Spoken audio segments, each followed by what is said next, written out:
ಆತ್ಮೀಯ H16 news ಅರ್ಥಾತ್ ಹೇ ಸಿದ್ದರಾಮಯ್ಯಗೆ ಸ್ವಾಗತ. ನಾನು ನಿಮ್ಮವ MI ಅಥವಾ ಮಲ್ಲಪ್ಪ ಜೋತಾವರ್. ಆತ್ಮೀಯರೇ, ಜಂಬೂ ಸವಾರಿ ಆಯಿತು, ಮೈಸೂರು ದಸರಾ ಆಯಿತು, ಎಲ್ಲರೂ ಖುಷಿಪಟ್ಟರು. ಸಿದ್ದರಾಮಯ್ಯರು ಯಶಸ್ವಿಯಾದರು ಈ ವಿಷಯದಲ್ಲಿ. ಯಾಕೆಂದರೆ ಭಾಳಷ್ಟು ಗೊಂದಲ ಹುಟ್ಟಾಕಿದ್ದು ನಮ್ಮ ಬಾನು ಮುಸ್ತಾಕ್ ಅವರ ಉದ್ಘಾಟನೆ. ಅಂತೂ ಇಂತೂ ಮುಗಿದೋಯ್ತು, ಕೋರ್ಟ್ ಎಂಟ್ರ್ ಆಯಿತು, ಸುಪ್ರೀಂ ಕೋರ್ಟ್ ಎಂಟ್ರ್ ಆಯಿತು. ಕೊನೆಗೂ ಎಲ್ಲರೂ ಒಪ್ಪಿ ಶಾಂತ ಖುಷಿಪಟ್ಟರು ಆಯಿತು. ಆದರೆ ಈ ನಡುವೆ ಇಲ್ಲಿವರೆಗೆ ಒಂದಿಷ್ಟು CM ಕುರ್ಚಿ ಸಲುವಾಗಿ ಒಂದು ಸ್ವಲ್ಪ ತಿಕ್ಕಾಟ ಕಡಿಮೆ ಆಗಿದ್ದು, ಮಾತು ಕಡಿಮೆ ಆಗಿದ್ದು. ಅದಕ್ಕೆ ಕಾರಣ ಹಿಂದಿನ ಎಪಿಸೋಡ್ಗಳಲ್ಲಿ ಹೇಳಿದ್ದೀನಿ ಆ ಮಾತನ್ನು. ಯಾಕಂದರೆ DKC ಅವರಿಗೆ ಇವತ್ತಿನ ಪರಿಸ್ಥಿತಿ ಒಳಗೆ ಸಿದ್ದರಾಮಯ್ಯರನ್ನು ಕೆಳಗಿಳಿಸುವಂಥ ಶಕ್ತಿ ಇಲ್ಲ ಅನ್ನುವಂಥದ್ದು. ಯಾಕಂದರೆ ಸ್ವತಃ ಸಿದ್ದರಾಮಯ್ಯನವರಿಗೆ ಅಹಿಂದ ನಾಯಕತ್ವದ ಮಾಸ್ ಲೀಡರ್ ಅವರು. ಇದರಲ್ಲಿ ಎರಡು ಮಾತೇ ಇಲ್ಲ. ಇನ್ನೊಬ್ಬರಪ್ಪ ಅಂದ್ರೆ ನಮ್ಮ ಯಡಿಯೂರಪ್ಪನವರು ಇರ್ಬೋದು, ಲಿಂಗಾಯತ ಕಟ್ಟಿ ಹಾಕ್ತಾರೆ, ಇವ್ರನ್ನ ಕುರುಬರಿಗೆ ಕಟ್ಟಿ ಹಾಕ್ತಾರೆ, ಇಲ್ಲಿ ಜಾತಿ ವ್ಯವಸ್ಥೆ ಅಂತ ಬಿಡಲಾರದ ಕಾರಣಗಳು ಅವೆಲ್ಲ. ಆದರೆ DK ಶಿವಕುಮಾರ್ ಅವರಿಗೆ ಒಂದು ದೊಡ್ಡ ಬೆಂಬಲ ಇರಲಿಲ್ಲ. ಏನಿದ್ರು ಹಳೆ ಮೈಸೂರು ಏರಿಯಾ, ಅಲ್ಲಿಯ ಶಾಸಕರು ಅವ್ರಿಗೆ ಬೆನ್ನಿಂದ ನಿಲ್ಲುವಂಥದ್ದು. 20 ಮಂದಿ ಇದ್ದಾರೋ, 30 ಮಂದಿ ಇದ್ದಾರೋ, 40 ಇದ್ದಾರೋ, ಅಷ್ಟರೊಳಗೆ ಅದ್ರ ಮೇಲೆ ಏರ್ತಾನೆ ಇಲ್ಲ.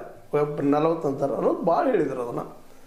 ಹೀಗಾಗಿ ಬೆಂಬಲ ಇಲ್ಲ. ಆದರೆ ಅವ್ರಿಗೆಲ್ಲ ನಮ್ಮ DK ಶಿವಕುಮಾರ್ ಮುಖ್ಯಮಂತ್ರಿ ಆಗ್ಬೇಕು. ಹೌದು, ಆಗಬೇಕಿಲ್ಲ ಅಂತಲ್ಲ, ಅವ್ರು ಸಂಘಟನೆ ಮಾಡಿದಾರ, ಓಡಾಡಿದಾರ, ಆಗಬೇಕಾಗಿತ್ತು. ಆದರೆ ಇನ್ನೂ ಅವ್ರಿಗೆ ವಯಸ್ಸದು ಅನ್ನುವಂಥದ್ದು ನಮ್ಮ ಸಿದ್ದರಾಮಯ್ಯನವರ ಪರ ಇದ್ದಂಥ ಜನರ ಸ್ಪಷ್ಟ ಅಭಿಪ್ರಾಯ. ಹೀಗಾಗಿ ಆ ಜನ DKC ಅವ್ರನ್ನ ಮುಖ್ಯಮಂತ್ರಿ ಸ್ಥಾನದಲ್ಲೇ ನೋಡೋದಕ್ಕೆ ಸಿದ್ಧಿಲ್ಲ. ಉತ್ತರ ಕರ್ನಾಟಕ ಇರ್ಬೋದು, ಬಳ್ಳಾರಿ ಏರಿಯಾ ಇರ್ಬೋದು, ಅಥವಾ ಕಿತ್ತೂರು ಏರಿಯಾ ಇರ್ಬೋದು, ವಿಶೇಷ ಮೈಸೂರಿಗೆ ಸೀಮಿತ ನಮ್ಮ DKC ಅವರು. ಇತ್ತೀಚೆಗೆ ಒಂದು ಸ್ವಲ್ಪ ಲಕ್ಷ್ಮೀ ಹೆಬ್ಬಾಳ್ಕರ್ ಅವರಾಗಿರ್ಬೋದು, ಇನ್ನುಳಿದವರಾಗಿರ್ಬೋದು, ಒಂದಿಷ್ಟು ಸಪೋರ್ಟ್ ಇರ್ಬೋದು ಅಲ್ಲೇ ಇಲ್ಲೇ. ಆದರೆ ಅವರು ದೊಡ್ಡ ಪ್ರಮಾಣದಲ್ಲಿ MLAಗಳು ತರುವಂಥ ಶಕ್ತಿ ಅವ್ರಿಗಿಲ್ಲ ಅನ್ನೋದು ಈಗ ಸ್ಪಷ್ಟ ಇದ್ದಂಥ ವಿಷಯ. ಹೀಗಾಗಿ ಜೊತೆಗೆ ಇನ್ನೊಂದು ಏನಪ್ಪ ಅಂತಂದ್ರೆ, ಅವ್ರ ಜೊತೆಗೆ ಇನ್ನಷ್ಟು ಅನುಭವನೂ ಅದ ಸಿದ್ದರಾಮಯ್ಯನವ್ರಿಗೆ.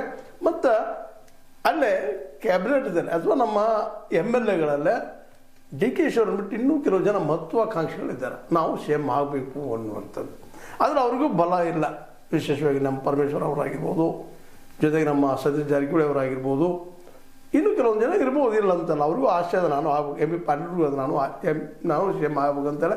ಆದರೆ ಅವ್ರಿಗೆ ಗೊತ್ತದ ನಮ್ಮ ಲಿಮಿಟ್ ಎಷ್ಟದ ಅಂತೇಳಿ. ಸತೀಶ್ ಅವ್ರಿಗೂ ಗೊತ್ತದೆ. ಎಲ್ಲಿವರೆಗೆ ಸಿದ್ದರಾಮಯ್ಯನವರು ಪೂರ್ಣ ಬೆಂಬಲ ನೀಡಿ ಸತೀಶ್ ಅವರು CM ಆಗಲಿ ಅಂದಾಗ ಮಾತ್ರ ಒಂದೇನೋ ಆಸೆ ಹುಟ್ಟಬಹುದೇನೋ. ಇಲ್ಲಾಂದರೆ CM ಆಗೋದು ಅವ್ರಿಗೂ ಕಷ್ಟದ ಕೆಲಸದ. ಅದು ಸಿದ್ದರಾಮಯ್ಯ ಎದುರು ಹಾಕ್ಕೊಂಡು.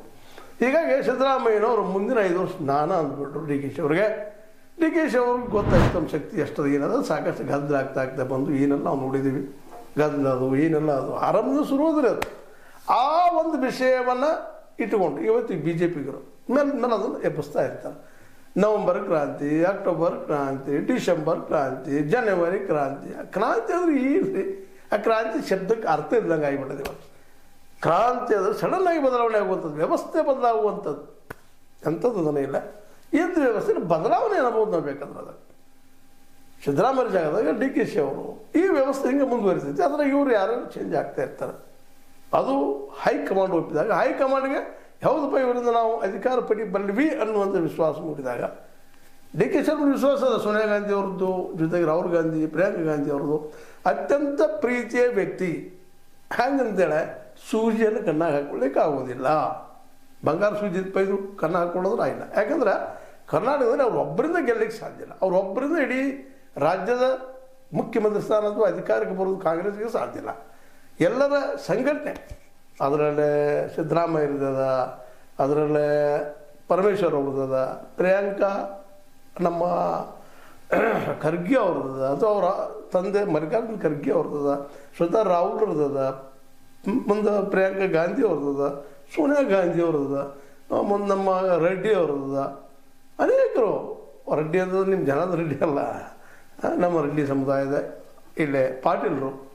ಹೀಗೆ MB ಪಾಟೀಲ್ ಇರ್ತದೆ. ಇವರೆಲ್ಲರೂ ಕೂಡಿದಾಗ ಒಂದು ಸಂಘಟನೆಯಾಗಿ ಶಕ್ತಿಯಾಗಿ ಇವತ್ತು ಗೆದ್ದಂಥ ಸಂದರ್ಭದ. ಸ್ವತಂತ್ರವಾದ ಮೀಡಿಯಾಗೆ ಬೇಕಾಗಿರುವುದು ಸ್ವತಂತ್ರ ಧ್ವನಿ. ಆ ಸ್ವತಂತ್ರ ಧ್ವನಿ ಉಳಿಸಲು ನೀವು ಮಾಡಬೇಕಾದದ್ದು ಇಷ್ಟೇ. ಅದೇನಪ್ಪಾ ಅಂತಂತಂದ್ರೆ ನಿಮ್ಮ ಕೈಲಾದಷ್ಟು ಸಹಾಯ ಈ ಚಾನಲ್ಗೆ ಮಾಡಿ ಹಾಗೂ ನಿಮ್ಮ ಧ್ವನಿಯನ್ನು ಕಾಪಾಡಿಕೊಳ್ಳಿ. ಅದರಲ್ಲಿ ಹೆಚ್ಚಿಗೆ ದುಡ್ಕೊಂಡಿದ್ದಾರೆ ಇಲ್ಲಂತಲ್ಲ ಡಿ ಕೆ ಶಿವಕುಮಾರ್ ಅವರು.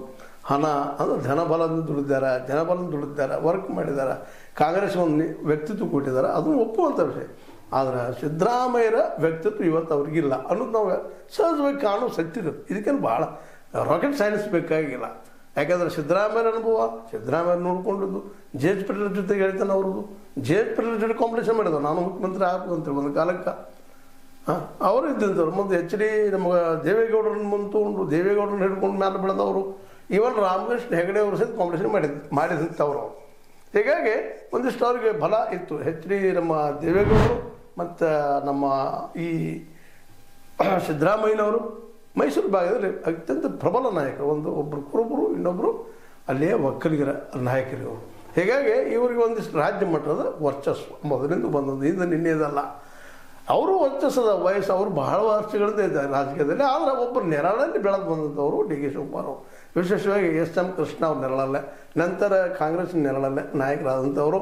ತಮ್ಮದೇ ಅಂತ ಸಪ್ರೇಟಾಗಿ ವ್ಯಕ್ತಿತ್ವನ ಬೆಳೆಸ್ಕೊಂಡು ಸಿದ್ದರಾಮಯ್ಯನಿಗೆ ಬೆಳೆದವರಲ್ಲ. ಹಿಂದೆ ಮೂಮೆಂಟ್ ಆಗಿರ್ಬೋದು, ಮತ್ತೇನಾಗಿರ್ಬೋದು, ಆ ದಿಶೆಯಲ್ಲಿ ಬೆಳೆದವರಲ್ಲ. ಒಬ್ಬರು ನೆರಳಲ್ಲೇ ಬಂದಿದ್ದಕ್ಕಾಗಿ ಇತ್ತೀಚೆಗೆ ಅವರು ಎಸ್ ಎಂ ಕೃಷ್ಣ ಅವರ ಏನು BJP ಹೋದ್ರು, ಆಗ ತಮ್ಮ ನಾಯಕತ್ವವನ್ನು ಗುರುತ ಮಾಡ್ಕೊಳ್ಳಿಕ್ಕೆ ಇವ್ರಿಗೆ ಒಂದಿಷ್ಟು ಹಂತದ ಆರೋಪಗಳಿದ್ದಾವೆ. ಮತ್ತು ಬೇರೆ ಆರೋಪದವ್ರು ಯಾರು ಇದ್ದಾರೆ ನಡೀತಾನೆ. ಆದರೆ ಡಿ ಕೆ ಶಿವಕುಮಾರ್ ಅವರು ನಮ್ಮ ಈ ಏನಪ್ಪ ಸಿದ್ದರಾಮಯ್ಯರ ಮಟ್ಟದ ನಾಯಕರಲ್ಲ ಅನ್ನೋದು ಇದು ಯಾರು ಸಣ್ಣ ಹುಡುಗನ ಕೇಳಿ ಹೇಳ್ತಾರೆ. ಹೀಗಾಗಿ ನಾನು CM ಅನ್ನೋದಕ್ಕೇನೋ ಫೈಟ್ ಮಾಡಿದರು, ಅದು ಆಗಲಿಲ್ಲ. ಏನೋ ಒಂದಿಷ್ಟು 3 ಮಂದಿ ಎಷ್ಟೋ ಗೊತ್ತು ಅಂತೇಳಿ ಕೆಲವರು ಮಾತಾಡ್ತಾರೆ. ಒಂದು ಸೋನಿಯಾ ಗಾಂಧಿ, ನಮ್ಮ ಖರ್ಗೆ ಅವರು, ರಾಹುಲ್ ಗಾಂಧಿ, ಇವರೇ ಗೊತ್ತಪ್ಪ ಏನು ನಡೀತೀವಿ ಇಬ್ಬರು ಇಬ್ಬರು ಹೇಳ್ತಾರೆ.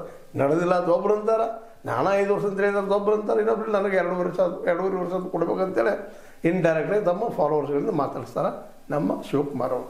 ಹೀಗಾಗಿ ಇವತ್ತು ಮತ್ತೊಮ್ಮೆ ಸ್ಪಷ್ಟೀಕರಣ ಬಂದುಬಿಟ್ಟದ. ಮುಂದಿನ 2.5 ವರ್ಷ ನಾನಪ್ಪ ಇದನ್ನು ತಳ್ಳಿ ಹಾಕುವಂಥ ಒಂದು ಮನಸ್ಥಿತಿ ಆಗಿರಿ ಅಥವಾ ಶಕ್ತಿ ಆಗಿರಿ ಇವತ್ತು ಡಿ ಕೆ ಶಿ ಇಲ್ಲ. ಮತ್ತು ಕೊನೆಗೆ ಯಾವ ಹಂತಕ್ಕೆ ನಿಂತುಬಿಟ್ಟದಪ್ಪ ಅಂತಂದ್ರೆ, ಈ ಅಧಿಕಾರ ಹಂಚಿಕೆ ಮಾತು ಪಕ್ಷ ವಿರೋಧಿ, ಯಾರು ಮಾತಾಡ್ತಾರೆ ಪಕ್ಷ ವಿರೋಧಿಗಳಪ್ಪ ಅನ್ನುವಂಥ ಮಾತನ್ನು ಸ್ವತಃ ಡಿ ಕೆ ಶಿವಕುಮಾರ್ ಅವರು ಹೇಳ್ತಾ ಇದ್ದಾರೆ. ಅಧಿಕಾರ ಹಂಚಿಕೆ ವಿಷಯದಲ್ಲಿ ಯಾರೇ ಮಾತನಾಡಿದರೂ ಅದು ಪಕ್ಷ ವಿರೋಧಿ. ಈ ಬಗ್ಗೆ ಮಾತನಾಡುವುದು ಪಕ್ಷಕ್ಕೆ ಹಾನಿ ಮಾಡಿದಂತೆ. ನಾನು ಮತ್ತು ಸಿದ್ದರಾಮಯ್ಯ ಹೈಕಮಾಂಡ್ ನಾಯಕರ ಮಾತಿಗೆ ಬದ್ಧರಾಗಿ ಏನಪ್ಪ ನಡೆಯುತ್ತೇವೆ ಸ್ಪಷ್ಟೀಕರಣ ನೀಡಿಬಿಟ್ಟಿದ್ದಾರೆ. ಇನ್ನು ಇದನ್ನು ಒಳ್ಳೆ ಚರ್ಚೆ ಮಾಡೋದು ಏನೂ ಇಲ್ಲ. BJPಗೆ ಪಾಪ ವಿಷಯ ಬೇರೆ ಏನಿಲ್ಲ. ಏನು ಪಾಪ ನೋಡ್ರಿ, ಬಾನು ಮುಸ್ತಾಕ್ ಅವ್ರು ತೊಗೊಂಬಂದು ಸುಮ್ಮನೆ ನಗತ್ತೆ ಅದೇನು ಇರಲಿಲ್ಲ. ಸುಮ್ಮನೆ ತಾವ ಹೆಸರು ಕೆಡಿಸ್ಕೊಂಡಿರ್ತಾರೆ. ಒಂದಿಷ್ಟೇನೋ ನಮ್ಮ ಯತ್ನಾಳ್ ನಮ್ಮ ಪ್ರತಾಪ್ ಅಸಮರಂಥವರು, ವಿಜಯೇಂದ್ರ ಅಂತವ್ರು ಮಾತಾಡ್ತಾ ಇರ್ತಾರೆ. ಆದರೆ ಅದರಿಂದೇನು ಲಾಭ ಆಗಲಿಲ್ಲ ಅವ್ರಿಗೆ. ಈಗ ಇರೋದು ಏನಪ್ಪ ಅಂದರೆ ಇದು ಪಕ್ಷದ ಹೊಡಕದ ಹೊಡಿತದ, ಆಳೋದಿಲ್ಲ. ಇನ್ನು ದೊಡ್ಡದು ಮಾಡ್ಲಿಕ್ಕೆ ನೋಡಿತಾ ಇದ್ದಾರೆ.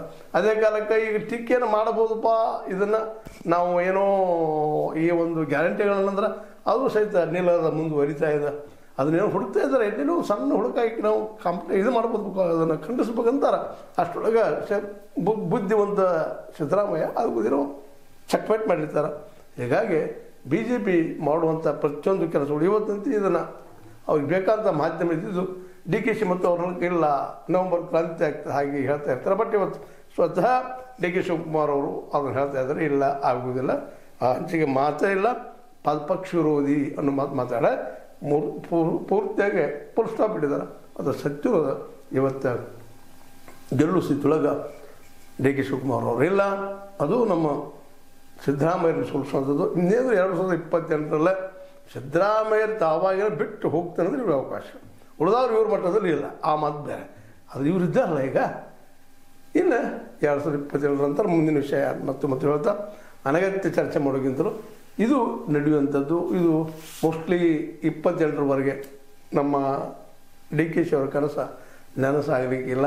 ಒಂದು ವೇಳೆ ಪಕ್ಷ ಹೊಡೆದು BJP ಜೊತೆ ಹೋದ್ರೆ ಅಲ್ಲೂ ದೊಡ್ಡ ಭವಿಷ್ಯ ಇಲ್ಲ. ತಾತ್ಕಾಲಿಕ ಮುಖ್ಯಮಂತ್ರಿ ಆಗ್ಬೋದು, ಆದರೆ ಅದು ಸಹಿತ ಭಾಳ ದೂರದ ಕನಸು. ಅವ್ರು ಅದನ್ನು ಮಾಡ್ತಾರಂತೆ ಸ್ವತಃ ಅವ್ರಿಗೂ ವಿಶ್ವಾಸ ಇಲ್ಲ ಅಂತ ಹೇಳ್ತಾ, ಇದು ನಿಮ್ಗೆ ಲೈಕ್ ಆಗ್ಬೋದು. ಲೈಕ್ ಮಾಡಿ, ಶೇರ್ ಮಾಡಿ, ಕಮೆಂಟ್ ಮಾಡಿ, ಜೊತೆ ಸಬ್ಸ್ಕ್ರೈಬ್ ನಿಲ್ಲಿಸಬೇಡ್ರಿ. H60 ನ್ಯೂಸ್ ಅಂತ ಸಿದ್ದರಾಮಯ್ಯದು ಸತ್ಯದ ಕೈಗನ್ನಡಿ ವಂದನೆಗಳು.